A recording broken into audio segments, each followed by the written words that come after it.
I used to be the strong one in the family, the one everyone leaned on. I raised Rachel on my own after her father passed, working double shifts and skipping meals so she could have ballet shoes and field trip money. I never once complained. I just smiled and kept going. That's what mothers do. At least that's what I believed. Now, at 74, I walk slower. My left hip doesn't cooperate since the surgery. For long distances, I use a wheelchair. I don't like to. I don't want anyone to think I've given up. But sometimes, I have to be realistic. And today we were flying to Los Angeles. That airport is no place for someone like me to limp through with just a cane. Rachel had invited me on this trip months ago. She said she wanted quality time, just the two of us before her wedding. I took it as a peace offering. We hadn't been as close these last few years. She'd been busy, her job, her fiancé, always rushing, always somewhere else. I thought maybe this trip was her way of reconnecting. So I packed my bags carefully, even got my hair curled at the salon. I was ready. But the moment I stepped into her apartment, I felt like a guest she didn't want. "Just put your bags over there, Mom," she said, barely glancing up from her phone. No hug, no warmth. I smiled and did as she asked. I told her how excited I was, how grateful. She nodded but was clearly distracted, her thumbs tapping away on the screen like she was having a more important conversation somewhere else. I tried not to take it personally. When I mentioned I'd requested a wheelchair at the airport, she looked up, annoyed. "A wheelchair? Why?" she asked. "You've got your cane. It's not like you're totally paralyzed." I swallowed the sting. "It's a big airport, honey. I don't want to slow us down." She sighed and rolled her eyes. "Fine, whatever." The rest of the evening was the same. Short answers, eye rolls, and me feeling like I was taking up space in her home. She didn't ask about my health or how I'd managed the long bus ride to get to her place. She didn't even offer me tea, though I noticed she poured herself a glass of wine and didn't ask if I'd like anything. Still, I told myself it was nerves. Maybe she was stressed about the trip. Or work. Maybe she didn't know how to be around me anymore. After all, I wasn't the same mother I'd been when she was little. Time had changed both of us. That night, I lay on her couch with a blanket she tossed at me, staring at the ceiling, wondering if I'd made a mistake coming. But I reminded myself, she's still my daughter. We just need a little time. The next morning, we were supposed to leave early. I woke up before her, got dressed slowly, and even managed to make her a small breakfast. She walked past it without a word, grabbing a granola bar instead. On the way to the airport, she played music loudly and didn't say much.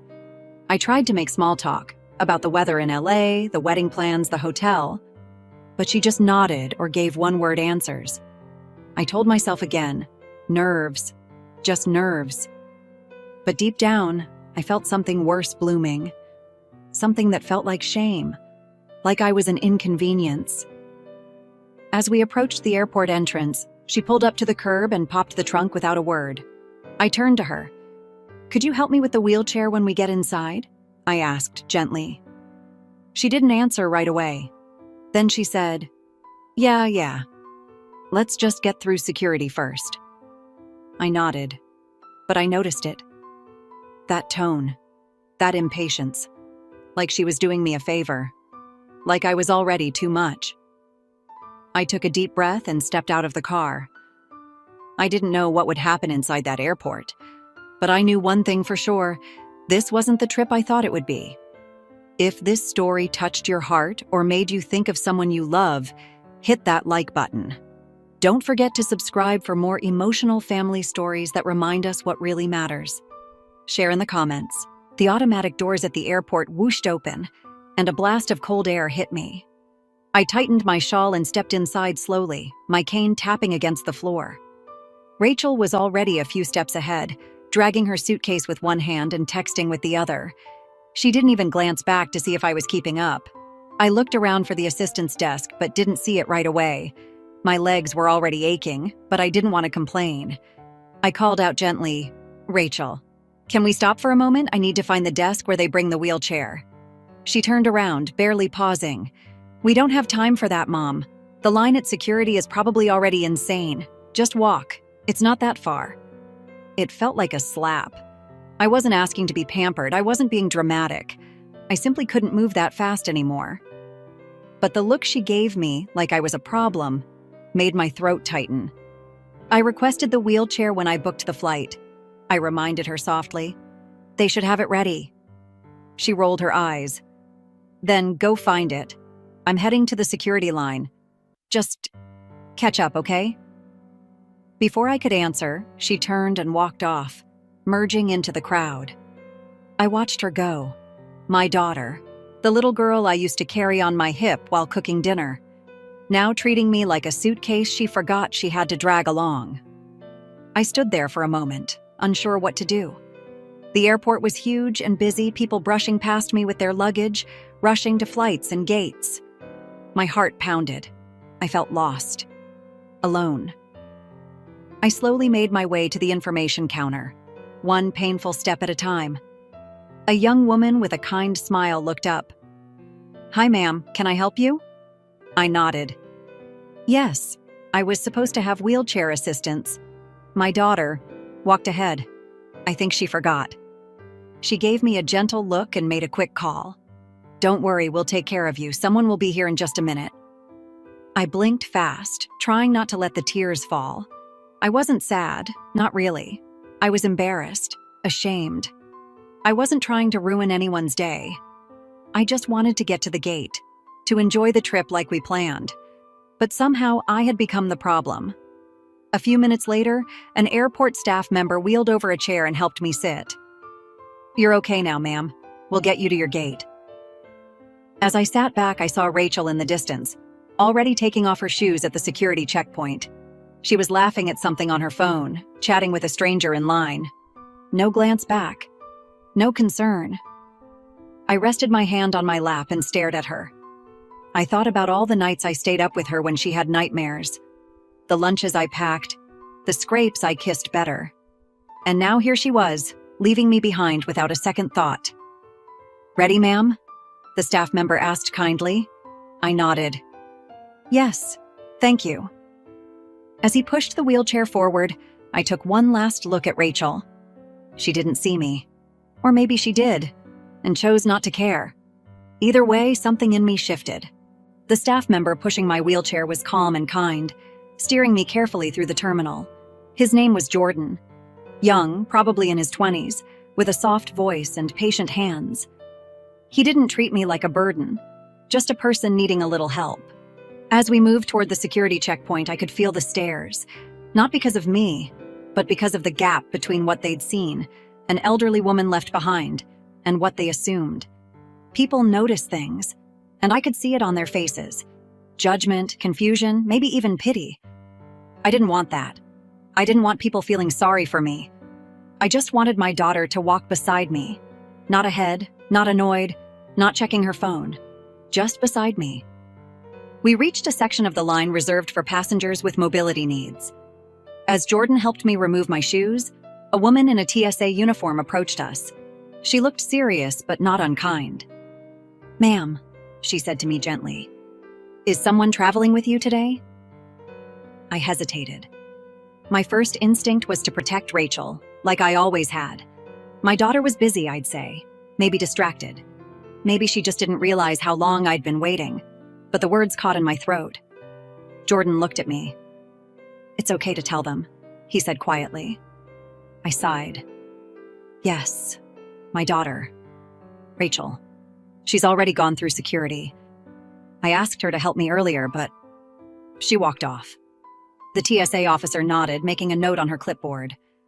"We'll need to speak with her at the gate. Do you know which one you're flying from?" I told her the gate number printed on our boarding pass. She nodded again and stepped away to radio someone. I turned to Jordan. "Is she going to get in trouble?" He shrugged slightly. "I'm not sure, ma'am, but leaving a disabled passenger without support, airports don't take that lightly. There are rules." I didn't know there were rules, I just knew how it felt.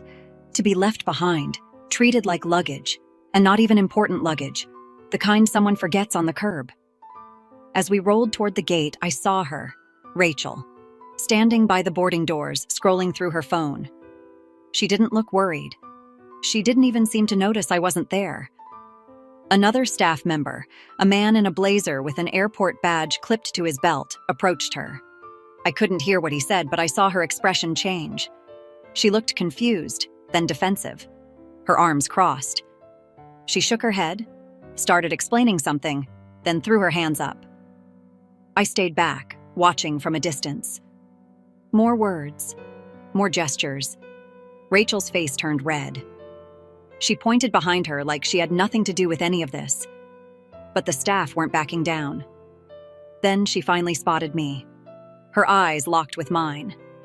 For a second, I thought I saw panic. Or maybe shame. But it passed quickly, replaced by irritation. Like I was the cause of all this. Like I'd created a scene just to make her look bad. She walked over fast, heels clicking, face tight. "Why did you tell them I abandoned you?" she hissed under her breath. I blinked. "I didn't say that. They asked. I told the truth." "It was a misunderstanding," she snapped. "You always make everything dramatic." I stared at her, feeling something in me close like a door. It wasn't the words. It was the way she said them. Like I had caused this. Like I was the child. The security officer stepped forward and cut in. "Ma'am, we're reviewing the situation. Please stay seated until further notice. We're looking into proper protocol." Rachel opened her mouth to protest, but the officer raised a hand. "This is a safety matter. Federal regulation." She turned away from him and looked at me, eyes narrowing. "This is ridiculous." I didn't respond. I just sat quietly, folding my hands in my lap, letting the silence do what words couldn't. For the first time in a long while, I didn't feel like I had to explain myself. I wasn't angry. I wasn't even sad. Just tired. In a deeper way than my body could explain. And for once, I let someone else carry the weight of what had been ignored for too long. I sat in the wheelchair near the boarding area, watching as other passengers gathered with their carry-ons, chatting about business trips and beach vacations. The energy around me was busy, impatient. But inside, I felt strangely still. Rachel stood off to the side with her arms folded tightly across her chest. She wasn't looking at me anymore. She was glaring at the gate agent, then at the TSA officer, then back at her phone. Her foot tapped rapidly, as if every second she waited was an injustice. Another airport official approached me. She had a badge clipped to her jacket and spoke in a voice trained to be calm under pressure. "Ma'am, we've reviewed the report. Because you're listed as needing mobility assistance, your companion is required to either stay with you or have a clear plan to ensure you're not left unattended. Your daughter didn't follow that policy." I nodded. "I understand." She leaned in gently. "Because of that, she won't be allowed to board until we confirm how you'd like to proceed." I looked over at Rachel. Her fiancé, Tom, had arrived by now. He'd driven separately and met us at the gate. He looked confused, stuck between not knowing what was going on and not wanting to make it worse. He approached me quietly. "Mrs. Lawson," he said, kneeling beside the chair. "Is everything okay?" Rachel told me there was a delay, but I gave him a tired smile. "It's fine, Tom.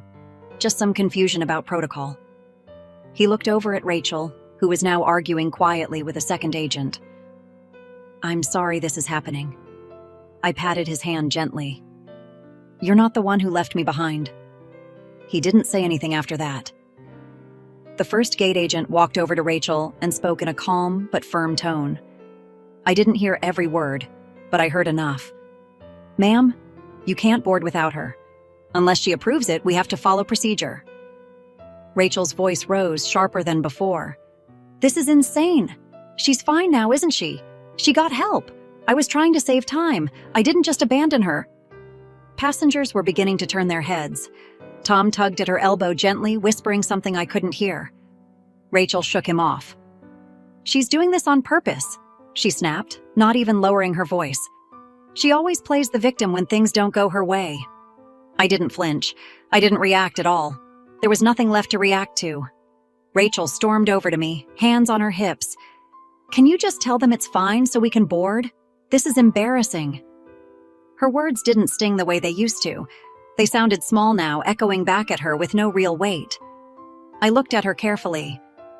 "Embarrassing for who, Rachel? For you? Or for the woman you left at the curb while you texted your friends?" Her mouth opened slightly, but no words came out. "I didn't report you," I added calmly. "They asked me what happened, and I told the truth. If that truth makes you uncomfortable, maybe it's time you think about why." She blinked rapidly, her face tightening. Then the final boarding call came through the speakers. The gate agent approached once more. "We're closing the gate soon, ma'am. It's your choice whether she boards with you." I turned to her. "No. I'd like to travel alone, please." Rachel stepped back like I'd slapped her. "You're joking," she said flatly. "You're seriously doing this?" I didn't answer. The gate agent nodded and waved over a standby passenger nearby.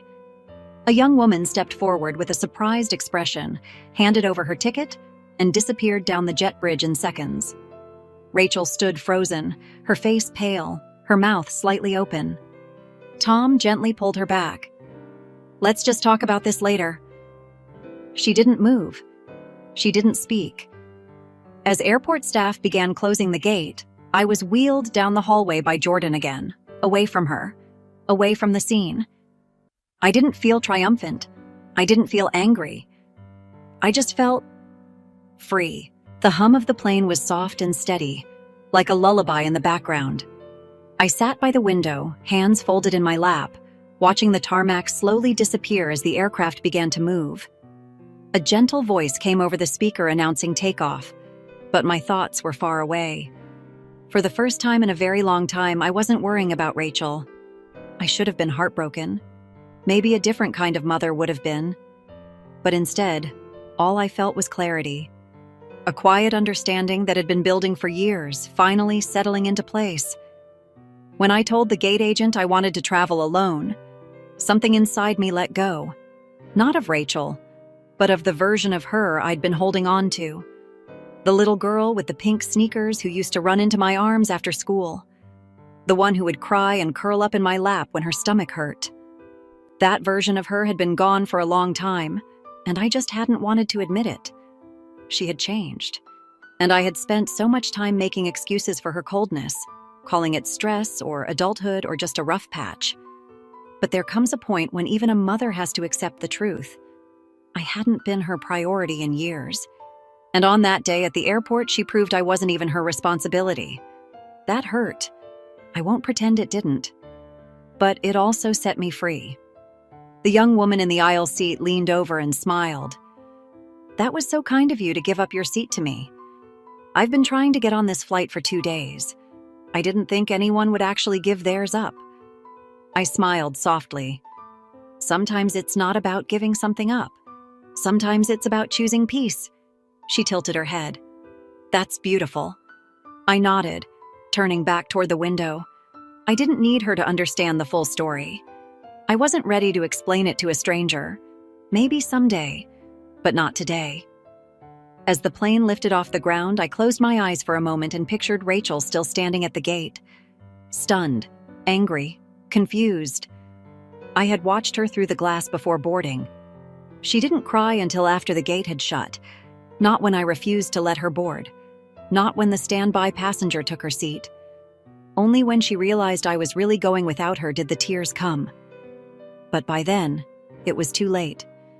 Tom had put his arm around her shoulders, guiding her gently away from the door. I didn't know what he was thinking. He hadn't said much during the whole ordeal. Maybe he saw what I had seen, or maybe he would convince her to call me later. Maybe not. It didn't matter. I had spent years hoping Rachel would return to being the daughter I remembered. But hope without action can become a trap. And I had been trapped for too long. In silence, in guilt, in fear of being seen as a burden. I looked down at my hands. They were thinner now, marked by time and work. These hands had held her through every storm, every scraped knee, every heartbreak.